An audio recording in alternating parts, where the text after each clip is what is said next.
আয়াতুল কুরসি।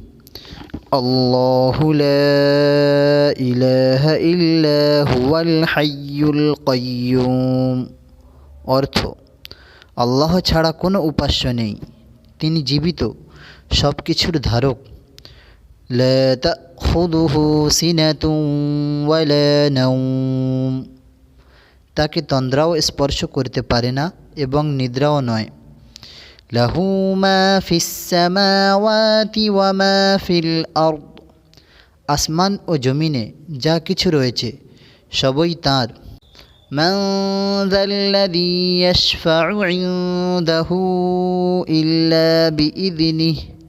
কে আছে এমন যে সুপারিশ করবে তার কাছে তার অনুমতি ছাড়া।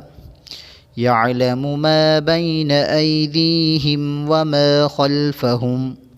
দৃষ্টির সামনে কিংবা পিছনে যা কিছু রয়েছে সে সবই তিনি জানেন। ওয়ালা ইউহিতুনা বিশাইইম মিন ইলমিহি ইল্লা বিমা শাআ। তার জ্ঞানসীমা থেকে তারা কোনো কিছুকেই পরিবেষ্টিত করতে পারে না, কিন্তু যতটুকু তিনি ইচ্ছা করেন। ওয়াসিআ কুরসিয়্যুহুস সামাওয়াতি ওয়াল আরদ। তার কুরসি অর্থাৎ সিংহাসন সমস্ত আসমান ও জমিনকে পরিবেষ্টিত করে আছে। ওয়ালা ইয়াউদুহু হিফযুহুমা। আর সেগুলোকে ধারণ করা তার পক্ষে কঠিন নয়। ওয়া হুয়াল আলিয়্যুল আযীম। তিনিই সর্বোচ্চ এবং সর্বাপেক্ষা মহান। সূরা বাকারা আয়াত নম্বর 255।